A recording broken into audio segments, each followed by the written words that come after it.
એક વ્યક્તિ એક આગાહી અને આખું ગુજરાત જેની ચર્ચા કરે, કોઈના માટે તેઓ અનુભવના આધારે આગાહી કરનાર છે તો કોઈના માટે જ્યોતિષ આધારિત વિશ્લેષક. પરંતુ એક વાત નિશ્ચિત છે કે ગુજરાતમાં ચોમાસાની ચર્ચા થાય અને અંબાલાલ પટેલનું નામ ના આવે તો ચોંકવા જેવી વાત.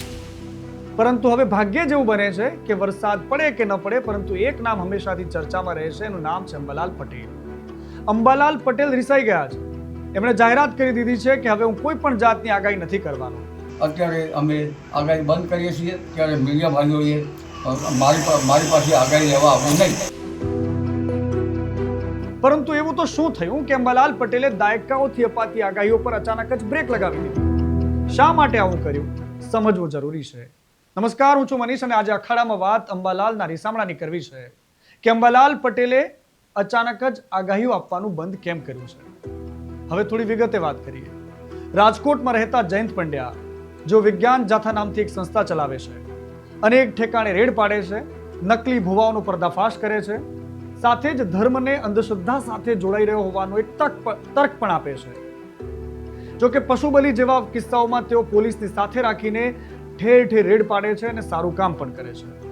પરંતુ ઘણા બધા એમના ટીકાકારો આરોપ લગાવે છે કે તેઓ માત્ર રૂપિયા દેખાય ત્યાં આ પ્રકારના ઢોંગ કરવા પહોંચે છે. અને આ જ કારણ છે કે સસ્તી પ્રસિદ્ધિ મેળવવા માટે અંબાલાલને તેમણે નિશાન બનાવ્યા છે. હવે એમનું નાળચું અંબાલાલ તરફ છે. વારંવાર અંબાલાલ પટેલને નકલી આગાહીકાર ગણાવીને ઢોંગી ગણાવ્યા અને 1 મહિના પહેલા જ મામલો ખૂબ વકર્યો. ત્યારબાદ મામલો અચાનક જ શાંત થયો. પરંતુ અંબાલાલ પટેલનું કહેવું છે કે વારંવાર વિજ્ઞાન જાથાવાળા લોકો મને હેરાન કરી રહ્યા છે, માનસિક રીતે પરેશાન કરે છે અને એટલા જ માટે હવે હું કોઈ પણ જાતની આગાહી નહીં કરું. મીડિયાના મિત્રોને મારી હાથ જોડીને વિનંતી છે કે મારી વાત સાંભળવા, મારી બાઇટ લેવા માટે તેઓ ના આવે.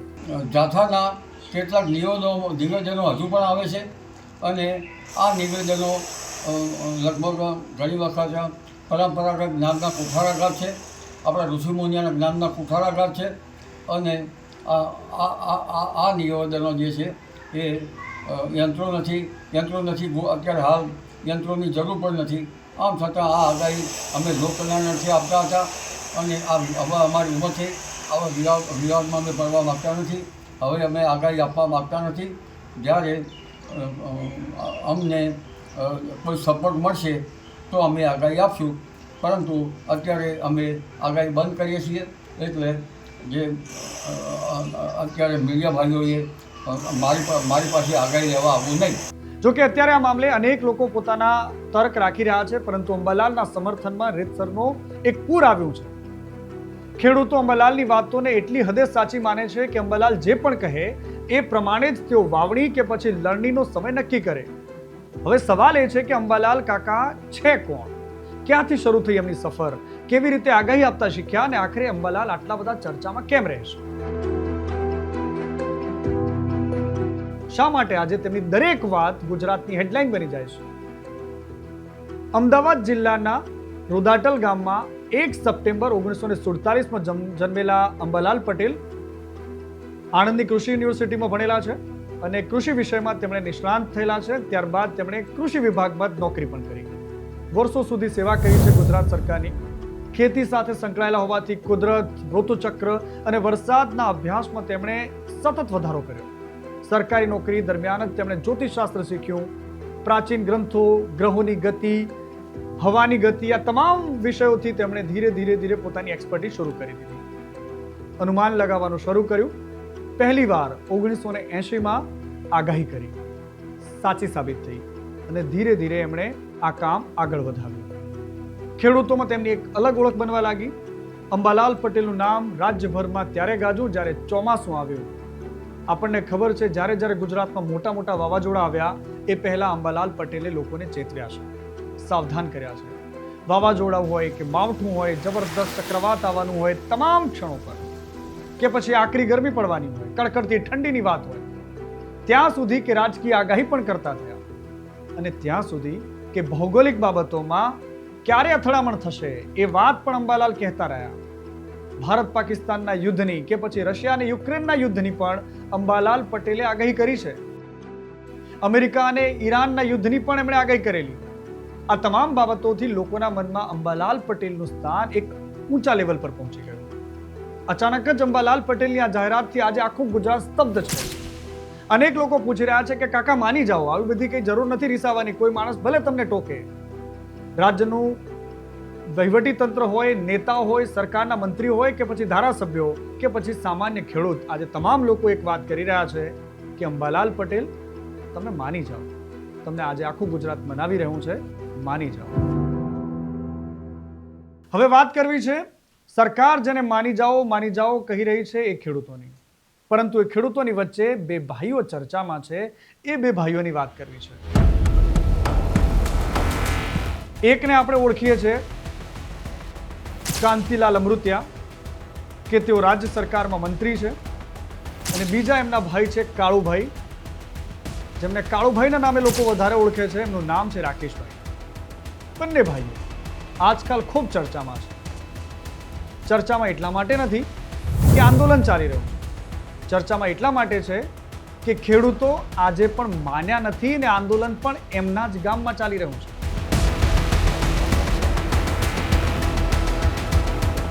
કહેવાય છે કે ભાઈ એ માત્ર લોહીનો સંબંધ નથી હોતો, એ તો જીવનની લડતમાં મળેલો એક સાથ હોય છે. પણ જ્યારે સમયની તલવાર ચાલે ત્યારે એ જ સાથ ચર્ચાનો વિષય બની જાય. ગુજરાતના રાજકીય અખાડામાં આજે બંને ભાઈઓ જબરદસ્ત ચર્ચામાં છે, ખેડૂતોમાં ચર્ચામાં છે.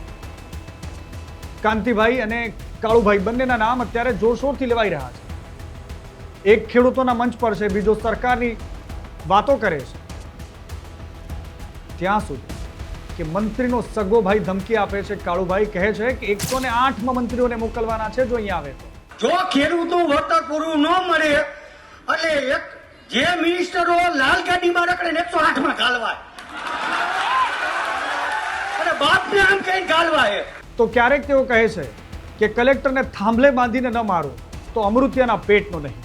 અને કલેક્ટરશ્રીએ જે ઝવેરી સાહેબે ઓર્ડર આપ્યો એના બાપના ખેતર હતા, અમારા બાપના હતા, પકડ્યા હોય. અને જો થાંભલે ન બાંધું તો અમૃતિયાના પેટનો નહીં. બીજી બાજુ એક બીજો ભાઈ છે જે સરકારમાં મંત્રી છે અને એમના જ ગામમાં એમના જ પરિવારના સભ્યો સહિતનું આખું ગામ, જેતપર ગામ અત્યારે આંદોલન કરી રહ્યું છે. મંત્રી કહે છે કે હું પણ આ ગામનો દીકરો છું અને મેં મારી વાત સરકાર સુધી પહોંચાડી છે. પનોતો પુત્ર હોવા ગામનો ખેડૂતને ફાયદો થાય, સરકારમાં સાચી વાત પહોંચે અને સરકાર પોઝિટિવ ખેડૂતને ફાયદો થાય એના માટે આવ્યો. પણ હવે સવાલ એ ઉઠી રહ્યા છે કે શું બંને ભાઈઓ ખરેખર આમને સામને છે? શું બંને વચ્ચે એ પ્રકારના સંબંધો થઈ ગયા છે કે પછી એકબીજાના નામનું નાહી લીધું છે? એકબીજાની જાહેરમાં ટીકાઓ કરે છે, કોઈને 108માં મોકલવાની વાતો કરે છે, ગોળી મરાઈ દેવાની વાતો કરે છે. મતલબ બંને ભાઈઓ વચ્ચે એ હદે તરાડ પડી ગઈ છે, તિરાડ પડી ગઈ છે. આમાં પહેલી નજરે જોતા તમને લાગશે કે જાણે એકબીજાના તેઓ કટ્ટર દુશ્મન છે. અમે આ જ મામલે રાજકોટ, મોરબી, સુરેન્દ્રનગર અને એની આસપાસના પટ્ટામાં કેટલાક જાણકાર લોકો સાથે વાતચીત કરી. કેમેરા સામે બોલવાનો ઇનકાર કરનારા લોકોએ કહ્યું કે જેવું આપણે દેખીએ છીએ એવું છે નહીં, તો પછી છે શું? એ જાણવાની કોશિશ કરી કે શું ખરેખર કાનાભાઈ અને રાકેશ વચ્ચે કંઈક બબલ ચાલી રહી છે, જબરદસ્ત બબાલ? શું કાનાભાઈ ને કાળુભાઈ વચ્ચે બોલવાના સંબંધ નથી? કોઈ પર્સનલ વાત છે કે જેના કારણે ડખો ચાલી રહ્યો છે? તમને મારી વાત પસંદ આવી છે તો મારી ચેનલને સબસ્ક્રાઇબ કરવાનું ભૂલતા નહીં. આ પ્રકારનું કન્ટેન્ટ અમે તમારા સુધી પહોંચાડવાની કોશિશ કરીશું. તમે અમારી હિંમત વધારતા રહેજો. અમારી ચેનલ ન્યૂઝ ગુજરાત ઓફિશિયલને તમામ પ્લેટફોર્મ પર સબસ્ક્રાઇબ કરજો, અમારા પરિવારનો હિસ્સો બનજો. ફરી એકવાર રાકેશભાઈ ઉર્ફ કાળુભાઈ અને કાનાભાઈની વાત કરી રહ્યા છે. અમે પૂછ્યું લોકોને કે શું બંને ભાઈઓ વચ્ચે આ હદે બબાલ ચાલી રહી છે, તો લોકોએ કહ્યું કે ના, એટલી મોટી બબાલ નથી. પરંતુ હા, એક વાત છે કે કોઈક જમીન છે, કોઈક પ્રોપર્ટી છે જેને લઈને બંને ભાઈઓ વચ્ચે થોડો ખટરાક છે, પારિવારિક ક્લેશ તો છે. તો શું આ જ માત્ર કારણ છે કે એક ભાઈ બીજા ભાઈની સામે બાયો ચડાવીને ઊભો છે? તો જવાબ મળ્યો ના. તો શું છે? હવે અમારી પણ જાણવામાં વધારે રુચિ હતી કે બે ભાઈઓ બંને અલગ અલગ મંચ પરથી એકબીજાની સામે આટલા બધા આકરા તેવરમાં કેવી રીતે હોઈ શકે? એવું તો બન્યું છે, ઘણા બધા ફેમિલીમાં બન્યું છે. જ્યોતિરાદિત્ય સિંધિયાથી લઈને ગુજરાતમાં પણ આપણે ઘણા બધા કિસ્સાઓમાં જોયું છે કે એક ભાઈ બીજી પાર્ટીમાં હોય, બીજો ભાઈ બીજી પાર્ટીમાં હોય, દીકરો બીજી પાર્ટીમાં હોય, નણંદ બીજી પાર્ટીમાં હોય, ભોજાઈ બીજી પાર્ટીમાં હોય, ભાભી ને નણંદની અલગ અલગ પાર્ટી હોય, બાપ અને દીકરાની અલગ પાર્ટી, બધું જોયું છે આપણે. એમાં કોઈ નવાઈની વાત નથી. પણ આ પાર્ટી અલગ નથી, બંને એક જ પાર્ટીના છે, બંને એક જ માના ધાવણ ધાવીને મોટા થયેલા ભાઈઓ છે. તો પછી આટલો બધો ક્લેશ કેમ છે? જાણકારો કહી રહ્યા છે કે દોડવા માટેનો ઢાળ ભલે મળ્યો હોય રાકેશભાઈને, પરંતુ ખરેખરમાં ખેડૂતોના હિતમાં ઉતરી ગયેલો એ નેતા છે. આ નેતા ખેડૂતોની લડાઈમાં જોડાયેલો છે, ઉપવાસ કરે છે, આંદોલન કરે છે, કડકાઈથી પોતાની વાત રાખે છે. તો સવાલ ફરી એ છે કે શું કાંતિભાઈ ને રાકેશભાઈ વચ્ચે કોઈ વાત જ નથી થતી?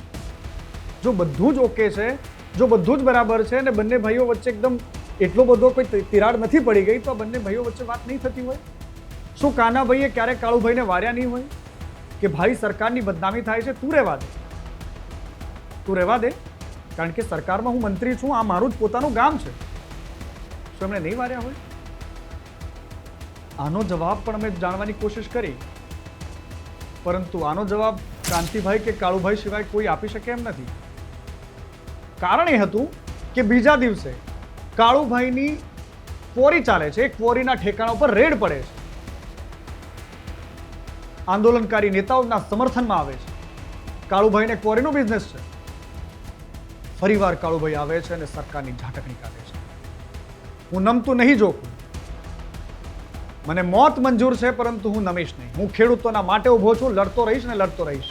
અને કલેક્ટર વિરુદ્ધ સરકાર શું કહે? આ જ કરે ને, જે બોલે એને આને તમે ઓલું કરો. આ કાળાભાઈ નથી કે હું સરકારથી બીવું કે કોઈ અધિકારીથી બીવું. એ મહિલો નથી, મરવાય તૈયાર હું, મારવાય તૈયાર હું. અને હજી એનાથી તાકાત હોય એટલું કરી લેજો, જે કરવું કરી લેજો. હું કાયદેસર હાલવા વાળો, કાયદેસર હાલવા વાળો, પણ તમે અમે સહન શક્તિ રાખજો એટલી. આમ તમને શું લાગે છે કે ખરેખર બે ભાઈઓ વચ્ચે બધું જ ઓકે છે ને માત્ર મુદ્દા આધારિત લડાઈ છે, મતભેદ છે, મનભેદ નથી? તમને શું લાગે છે કે ખરેખર કોઈ બીજું રંધાઈ રહ્યું છે, રાજનીતિક ખેલ થઈ રહ્યો છે? તમને જે પણ લાગે છે, તમારો અભિપ્રાય, તમારો મત તમારા કોમેન્ટ બોક્સમાં લખીને જણાવજો. નમસ્કાર.